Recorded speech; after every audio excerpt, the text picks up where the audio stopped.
புதுச்சேரியில் காங்கிரஸ் திமுக கூட்டணி மக்களின் நல்வாழ்வுக்காக அரும்பாடுபடும் என்று முதலமைச்சர் நாராயணசாமி தெரிவித்துள்ளார். திமுக தலைவர் கருணாநிதியை சிஐடி காலனியில் உள்ள அவரது வீட்டில் இன்று நாராயணசாமி சந்தித்து பேசினார்.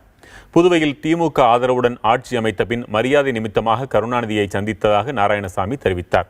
இச்சந்திப்பின் போது புதுவை அமைச்சர்கள் 5 பேர் மற்றும் 3 சட்டமன்ற உறுப்பினர்கள் உடனிருந்தனர். மேலும் கனிமொழி, TR பாலு, ஆர் ராசா ஆகியோரும் உடனிருந்தனர்.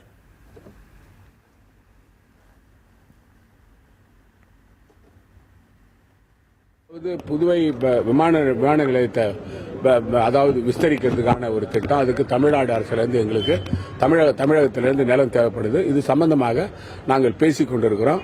அதாவது பெரிய விமானங்கள் வந்து இறங்குவதற்கு ஓடுதளம் வந்து புதுசா கட்டணும். மத்திய விமானத்துறை அமைச்சரகம் வந்து அந்த ஓடுதளம் கட்டுவதற்கான தொகையை கொடுப்பதாக கூறியிருக்கிறார்கள். நிலம் கையகப்படுத்த சொல்லி கூறியிருக்கிறார்கள். அதற்கான பேச்சுவார்த்தை நடத்தி கொண்டிருக்கிறோம்.